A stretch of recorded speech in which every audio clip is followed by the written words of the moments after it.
RRB paramedical 2026 के regarding lab assistant grade 2 vacancy का notice आ चुका है और आप में से काफी सारे स्टूडेंट इस कंफ्यूजन में है कि सर क्वालिफिकेशन क्या रहेगा, यानी इसमें डिप्लोमा वाले फॉर्म अप्लाई कर सकते हैं या फिर डिग्री के साथ साथ एक्सपीरियंस की भी नीड होगी। इसके अलावा बात करेंगे यहाँ पे इसके अंदर वैकेंसी में टोटल पोस्ट कितनी आई है और फुल नोटिफिकेशन आपका कब देखने को मिलेगा और इस वैकेंसी के रिगार्डिंग सिलेबस क्या रहेगा और इसमें एज क्राइटेरिया क्या रहेगा और सैलरी कितनी मिलने वाली है। तो आपके सारे क्वेश्चंस का आंसर इस एक ही वीडियो के अंदर आपको मिलने वाला है, तो कंप्लीट इंफॉर्मेशन के लिए इस वीडियो को आपको अंत तक देखना पड़ेगा। तो आइएगा बात करते हैं इस वैकेंसी के बारे में। इससे पहले आपको बता देता हूं कि टेलीग्राम चैनल को आप जरूर ज्वाइन करें। सुदर्शन पैरामेडिकल के नाम से आपको लिंक मिल जाएगा वीडियो के डिस्क्रिप्शन में, उस पर क्लिक करके आप ज्वाइन करें। इसे आप क्यों ज्वाइन करें? क्योंकि पैरामेडिकल के रिगार्डिंग छोटी बड़ी सारी इंफॉर्मेशन आपको यहीं पे देखने को मिलती है। और मैं बात करूं शॉर्ट चार्ट है, नोट्स है, एमसीक्यू है, पीवाईक्यू, इन सारी पीडीएफ भी आपको यहीं पे देखने को मिलती है। इसके अलावा आपकी तैयारी के दौरान कोई भी दिक्कत या डाउट होने पर इस व्हाट्सएप नंबर पर आप मैसेज या फिर कॉल करके बात कर सकते हैं। अगला बात करें यहां पे कि सर भारत सरकार रेलवे मंत्रालय के द्वारा जो नोटिस जारी किया है जिसमें 600 पैरामेडिकल की पोस्ट अप्रूव की गई है, जिसके अंदर लैब असिस्टेंट ग्रेड 2 की अगर बात करें टोटल 31 जो है पोस्ट देखने को मिली है। और यहां पे इसके अलावा हम इसके एज क्राइटेरिया की बात करें कि इस पोस्ट के लिए जो है एज कितनी होनी चाहिए, तो एज बात करें मिनिमम जो है 18 साल होनी चाहिए और मैक्सिमम जो है 33 ईयर यहां पे दे चुका है। इसके अलावा हम बात करेंगे यहां पे कि भाई एजुकेशन क्वालिफिकेशन जो है क्या चाहिए। लैब असिस्टेंट ग्रेड 2 के रिगार्डिंग अगर बात करें, उससे पहले मैं आपको बता देता हूं कि आरआरबी के अंदर आपके लैब असिस्टेंट ग्रेड 2 की पोस्ट जो आती है वो लैब टेक्नीशियन की ही पोस्ट है। यहां पे आपको लैब टेक्नीशियन और लैब असिस्टेंट ग्रेड 2 जो है दोनों सिमिलर है, सिर्फ पोस्ट में आपको जो है ग्रेड 2 लैब असिस्टेंट दिया जाता है, बाकी ऑल ओवर जो सारी चीजें हैं लैब टेक्नीशियन के रिगार्डिंग ही है।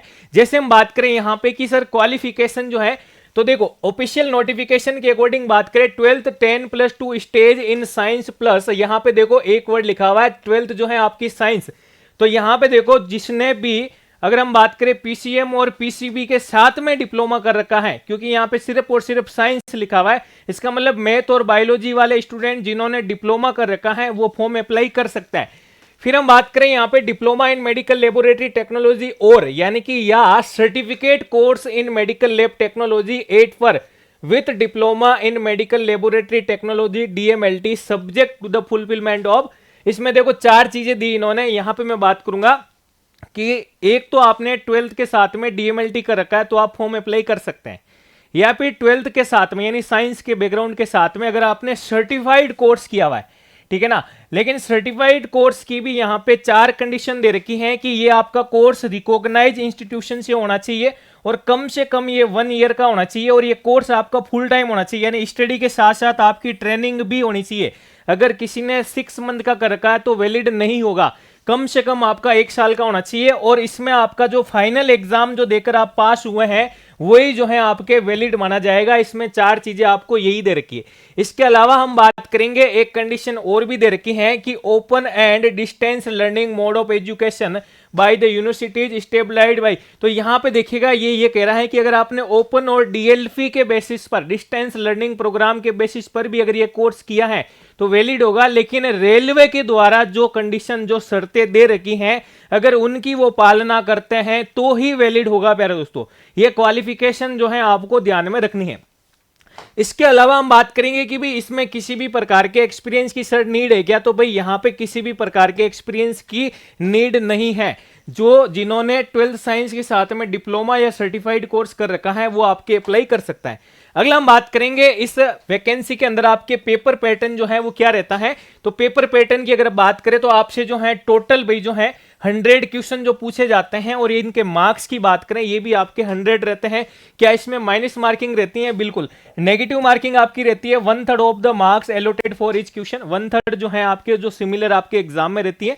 और बात करें यहां पे कि जो 100 क्वेश्चन है वो आपके 70 और 30 के रेशियो में जो है दिए जाते हैं। 30 नंबर में आपका जो पोर्शन रहता है ये आपके नॉन टेक्निकल का पोर्शन रहता है और 70 में आपका जो है डोमेन सब्जेक्ट रहता है जो आपके लैब टेक्नीशियन के रिगार्डिंग है। यानी कि दे रखा है यहाँ पे प्रोफेशनल एबिलिटी का जो पोर्शन है ये आपके 70 क्वेश्चन 70 मार्क्स का रहेगा। इसके अलावा हम बात करें 30 नंबर के पोर्शन में आपसे जनरल अवेयरनेस का portion, general arithmetic, general intelligence और रीजनिंग का पोर्शन और जनरल साइंस का पोर्शन पूछा जाता है। अगर अपन बात करें यहाँ पे प्रोफेशनल एबिलिटी के अंदर आपको कि भाई डिटेल्स में क्या पूछा जाता है, तो सिलेबस की बात करें टेक्निकल पार्ट में, लेबोरेटरी असिस्टेंट ग्रेड 2 में, तो आपके देखो एक सब्जेक्ट दे रखा है एनाटॉमी और फिजियोलॉजी के बारे में। अगला बात करें जनरल बायोकेमिस्ट्री और क्लिनिकल बायोकेमिस्ट्री, दोनों ही पोर्शन दे रखे हैं। इसके अलावा fundamentals of medical laboratory technology, जो यहाँ पे इस वैकेंसी का बड़ा पोर्शन, यहाँ से अच्छे अच्छे क्वेश्चन पूछे जाते हैं। अगला बात करूंगा यहाँ पे मैं अभी आपको बताने वाला हूँ इसके अंदर क्या क्या टॉपिक आपके जो है इंक्लूड किए जाते हैं। फिर आते हैं आपके माइक्रोबायोलॉजी का पोर्शन, फिर हम बात करें पैथोलॉजी, फिर हम बात करें यहाँ पे हिस्टोपैथोलॉजी, हिमेटोलॉजी और ब्लड बैंक का पोर्शन। अब मैं आपको बताना चाहूंगा कि यह सब्जेक्ट जो सारे के सारे हैं क्या लैब टेक्नीशियन के नहीं है, ये सारे के सारे सब्जेक्ट आपके लैब टेक्नीशियन के पोर्शन में दिए जाते हैं। और हम बात करें यहाँ पे आपको लेबोरेटरी असिस्टेंट ग्रेड 2 के अंदर पूछे गए हैं, सेम एज आपकी वही पोस्ट है प्यार दोस्तों, ठीक है। बात करेंगे यहाँ पे फंडामेंटल ऑफ मेडिकल लेबोरेटरी के अंदर जो है क्या पूछा जाता है, क्योंकि इसके अलावा जो आपका पूरा पूरा सिलेबस है मैंने आपको जो है वीडियो के थ्रू बता चुका हूं कि एक एक टॉपिक जो है आपका सारा का सारा मैंने डिस्क्राइब कर रखा है। हम बात करें कि सर फंडामेंटल्स में क्या पूछा जाता है, तो यहाँ पे आपसे introduction to medical laboratory technology, जिसमें आपको इसका इंट्रोडक्शन, इसका रोल, इसके डिपार्टमेंट, ऑर्गेनाइजेशन, एथिक्स और प्रोफेशनल, इनके बारे में पूछा जाता है। फिर आता है आपका लेबोरेटरी सेफ्टी के बारे में आपको पढ़ना होता है, लेबोरेटरी इक्विपमेंट्स के बारे में पढ़ना होता है सारे के सारे। फिर ग्लासवेयर की बात करें ये आपको पढ़ना होता है, स्टरलाइजेशन और डिसइंफेक्शन की बात करें, specimen collection, anticoagulants, vacutainer, specimen transport, storage, quality control और क्वालिटी एश्योरेंस। इसके अलावा हम बात करें लेबोरेटरी के अंदर जो मैथमेटिक्स रहती है जिसमें आपके डाइल्यूशन रेशियो के क्वेश्चन आते हैं, परसेंटेज सॉल्यूशन के हैं, molarity, normality, concentration calculation, unit wise, ये सारी चीजें आपको जो है यहाँ पे भी लेबोरेटरी के मैनेजमेंट के अंदर पूछी जाती है। इसके अलावा हम बात करें कि यहाँ पे आपको NABL, ISO और हम बात करें गुड लेबोरेटरी पार्टिकल्स और हम बात करें GCLB, इन सब के बारे में जो भी है यहाँ से भी क्वेश्चन आपके जो है भाई पूछे जाते हैं। इसके अलावा लेबोरेटरी के अंदर जितने भी रिजेंट्स यूज किए जाते हैं वहां से भी आपका पोर्शन पूछा जाता है। बाकी जो माइक्रोस्कोपी वगैरह का पार्ट अपन माइक्रोबायोलॉजी के अंदर पढ़ते हैं, तो ये सारा आपका जो है फंडामेंटल जो है इसके रिगार्डिंग पूछा जाता है। अब हम बात करें नॉन टेक्निकल पार्ट्स के अंदर भी आपसे क्या क्या पूछा जाएगा, तो डिटेल सिलेबस की बात करें यहाँ पे तो देखिएगा कि भाई जनरल अर्थमेटिक्स के अंदर आपको नंबर सिस्टम पूछा जाएगा, बोर्ड मास के क्वेश्चन, डेसिमल्स, फ्रैक्शंस, LCM और SCF, ratio, proportion, percentage, mensuration, time और वर्क के क्वेश्चन, टाइम डिस्टेंस के क्वेश्चन, सिंपल और कंपाउंड इंटरेस्ट, प्रॉफिट और loss, algebra, geometry, trigonometry, elementary statistics के question, square root, age calculation, calendar और घड़ी यानी वॉच वाले क्वेश्चन, पाइप और सिस्टम, यानी ये सारे के सारे क्वेश्चन आपके अर्थमेटिक्स के रिगार्डिंग जो है यूनिट्स दे रखी। रीजनिंग की अगर बात करें, एनालॉजी का portion, alphabetical number series, coding decoding है, मैथमेटिकल ऑपरेशंस है, रिलेशनशिप वाले क्वेश्चन है, सिलोजिस्म वाले क्वेश्चन है, jumbling, Venn diagram, data interpretation, sufficiency, ये सारी चीजें जो है भाई आपके रीजनिंग के रिगार्डिंग जो है दी जाती है। जीके के अंदर सर क्या पूछा जाता है, तो देखो सबसे पहले बात करें आपके नॉलेज ऑफ करंट अफेयर्स का क्वेश्चन, इंडिया ज्योग्राफी का क्वेश्चन, कल्चर और हिस्ट्री का क्वेश्चन। इसके अलावा हम बात करें आपके पॉलिटी का पोर्शन, इंडियन इकोनॉमी का क्वेश्चन, एनवायरमेंट इश्यू के क्वेश्चन,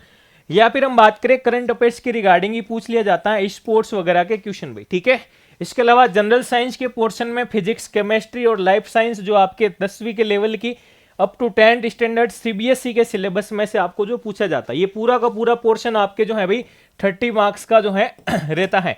यानी कि टेक्निकल आपके 70 और नॉन टेक्निकल आपके 30 मार्क्स का पूरा पूरा पूछा जाता है। अब एक चीज और आपको यहाँ पे इंपॉर्टेंट बताता हूं कि नॉन टेक्निकल का पोर्शन RRB के एग्जाम में 100% तैयार कर लेना, क्योंकि यही आपका जो पोर्शन है वो सिलेक्शन आपका करवाता भाई, ठीक है। अगला बात करें यहाँ पे कि इसे जो है आप आराम से जो है भाई तैयार कर सकते हैं, क्योंकि अभी आपके पास जो फुल नोटिफिकेशन आने में समय है, तब तक आप नॉन टेक के पोर्शन को एक बार इसका बेसिक क्लियर कर लो, फिर आपको सिर्फ और सिर्फ क्वेश्चन ही लगाने रहेंगे, यानी इनकी जो है मॉक टेस्ट देकर प्रैक्टिस करोगे जितना, उतना आपको जो है ये सब्जेक्ट आपका यानी नॉन टेक्निकल का पोर्शन आपका तैयार होगा भाई। तो अभी से इस पोर्शन को पढ़ने लग जाइए अगर आपको सिलेक्शन लेना है, क्यों? क्योंकि सीट कम है, तो कंपटीशन के अंदर आपको जो है सारी चीजें जो है भाई क्लियर करते हुए चलना पड़ेगा। अगला मैं बात करूं, आपके जो है वीडियो के अंदर कमेंट्स भी थे प्यारे दोस्तों इससे पहले मैंने जो आपके अप्रूवल पोस्ट का वीडियो बनाया था उसके अंदर कि सर इसकी तैयारी किस प्रकार से करनी है। तो देखो, अगर आप पर्टिकुलर आरआरबी के रिगार्डिंग तैयारी कर रहे हैं, यानी एक वैकेंसी को टारगेट कर रहे हैं, आरआरबी लैब असिस्टेंट ग्रेड 2 की अगर अपन बात करें, तो यहां पे सबसे पहले आपको क्या करना चाहिए भाई, सबसे पहले कि सर इसका जो है सिलेबस जो है, ठीक है ना, इस सिलेबस को लीजिए भाई, यानी सिलेबस को देखिएगा कि आपके सिलेबस में क्या क्या चीजें दे रखी है। इस सिलेबस को लेकर कर आप लोग जो है इसका जो पीवाईक्यू पेपर है, ठीक है ना, उससे जो है आप कंपैरिजन करें, ठीक है ना। उससे कंपैरिजन सर क्यों करना है, क्योंकि यहां पे आपको जो है आरआरबी का पैटर्न पता लगेगा, यानी कि पेपर पैटर्न के बारे में जो है पता लगेगा कि किस टॉपिक को आपको कितना डीप जाके जो है पढ़ना चाहिए, ये पीवाईक्यू से ही आप लोग पता लगा सकते हैं। दूसरा हम बात करें कि भाई सिलेबस के बाद में आप अपने सब्जेक्ट को जब भी स्टार्ट करें तो उसके अंदर जो है हम बात करें, अभी आपके पास समय है तो आप लोग जो है आपका टेक्निकल का पोर्शन भी स्टार्ट करें और साथ साथ नॉन टेक का पोर्शन भी स्टार्ट करें। और ये सारी चीजें होने के बाद में आप लोगों को नीड होगी भाई टॉपिक वाइज एमसीक्यू लगाने चाहिए, जहां से हर एक टॉपिक का एमसीक्यू आपसे क्लियर हो जाएगा। देन इसके बाद बारी आती है भाई, अगर आप अच्छे से प्रिपरेशन कर रहे हैं तो मॉक टेस्ट की, मॉक टेस्ट कह सकते हैं या फिर हम बात करें यहाँ पे टेस्ट प्रैक्टिस कह सकते हैं। ये क्यों लगाना चाहिए, तो देखो मैं आपको बताता हूं कि यहाँ पे पोस्ट कम है। आपके माइंड में ये भी क्वेश्चन आ रहा होगा सर सिलेक्शन सबका नहीं होता है, बिल्कुल सिलेक्शन बहुत ही कम कैंडिडेट का होगा। तो जो सारी चीजें सिलेबस के अकॉर्डिंग सब्जेक्ट को पढ़ने के बाद में उस पूरे के पूरे सिलेबस से जो टेस्ट प्रैक्टिस कर रहा है और उस टेस्ट प्रैक्टिस में आपका परफॉर्मेंस क्या रह रहा है, उस परफॉर्मेंस के बेसिस पर आप अपने आप में रिवीजन, आप अपने आप में सुधार कर रहे हैं, बार बार कंटिन्यू प्रैक्टिस कर रहे हैं, तब जाके सिलेक्शन होता है भाई। तो अभी आपके पास अगर आरआरबी की प्रिपरेशन कर रहे हैं तो इन सारी चीजों का समय है, और मॉक टेस्ट के बाद में आपको जो है रिवीजन जो है भाई करना चाहिए, ठीक है ना। और बात करूंगा यहां पे कि पीवाईक्यू पेपर जो है उन्हें आप जरूर सोल्व करें भाई, ठीक है। तो इस प्रकार से आप लोगों को प्रिपरेशन करनी है, और अगर आप प्रिपरेशन इस प्रकार से करना चाहते हैं तो आपको सुदर्शन पैरामेडिकल एप्लीकेशन के अंदर एक बैच मिल जाएगा जिसमें ऑल इंडिया लैब टेक्नीशियन के नाम से बैच है, ठीक है। ये आपका जो बैच है प्यारे दोस्तों, ये फुल फाउंडेशन बैच है, ये फुल फाउंडेशन बैच है। फुल फाउंडेशन बैच का मतलब क्या है, यहां पे बात करूंगा कि इस बैच को लैब टेक्नीशियन के ऑल एग्जाम के रिगार्डिंग जो है आपके बनाया गया है, जिसके अंदर मैं बात करूं आपके, चाहे आपका आरआरबी का एग्जाम हो, चाहे मैं बात करूं आपके एमसीआरई का एग्जाम हो, चाहे मैं बात करूं आपके सीआईएसएफ हो, इसके अलावा बीएसएफ हो, इसके अलावा बात करें एमपी ग्रुप 5 हो, या फिर मैं बात करूं आपके यूपी के अंदर जो लैब टेक्नीशियन की वैकेंसी आती हैं, या फिर बात करूं बीटीएससी की बात करूं, या फिर मैं बात करूं एनएचएम के रिगार्डिंग, या राजस्थान के अंदर जो राजस्थान एनएचएम के रिगार्डिंग, या फिर बात करूं अन्य स्टेट के रिगार्डिंग जो भी वैकेंसी आती है। इट मीन्स मैं बात कर रहा हूं यहां पे ऑल इंडिया के अंदर जो भी लैब टेक्नीशियन की वैकेंसी आती है उसके रिगार्डिंग इस बैच को जो है आपके बनाया गया है। इस बैच के अंदर आपको जो मैं बात करूंगा कि भाई लैब टेक्नीशियन का कंप्लीट सिलेबस, और कंप्लीट सिलेबस के साथ में आप लोगों को जो है टॉपिक वाइज जो है आपको एमसीक्यू प्रोवाइड हो रहे हैं,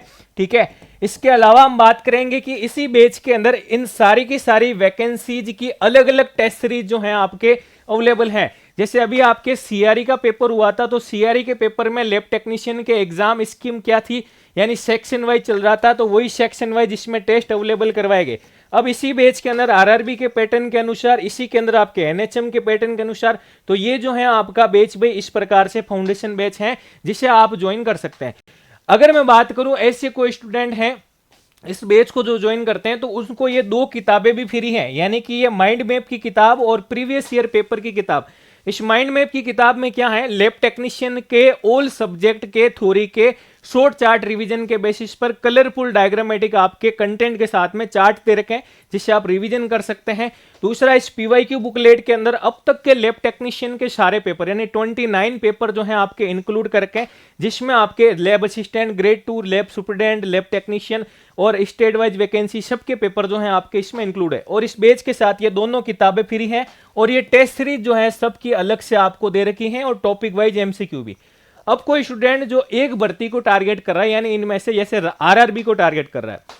तो भाई मैं बात करूंगा यहाँ पे, अगर आप आरआरबी के रिगार्डिंग तैयारी करना चाहते हैं जिसमें भी पर्सनल आप लैब असिस्टेंट ग्रेड 2 की तैयारी करना चाहते हैं, तो बिल्कुल आप कमेंट जरूर कीजिएगा ताकि इस बैच का जो है हम जो है बहुत जल्दी इसको स्टार्ट करने वाले हैं। इस बैच के अंदर आपको कंप्लीट कोर्स जो है video lecture, technical non technical दोनों, आपके ई पीडीएफ नोट्स और आपको इसकी आरआरबी की पर्टिकुलर टेस्ट सीरीज, और इस बैच के साथ में आपको ये जो पीवाईक्यू बुकलेट है ये आपको जो है यहाँ पे फ्री में अवेलेबल हो जाएगी भाई, ठीक है ना। तो इन दोनों बैचेज के डिफरेंस को मैंने आपको बताया है। तो अगर आप लोग प्रिपरेशन करना चाहते हैं सिस्टमेटिकली तो सुदर्शन पैरामेडिकल एप्लीकेशन को डाउनलोड करके आप उसमें विजिट कीजिएगा। इसके अलावा आरआरबी, लैब असिस्टेंट ग्रेड 2 के रिगार्डिंग आपकी कोई भी क्यूरी है तो आप जरूर कमेंट करें। धन्यवाद साथियों।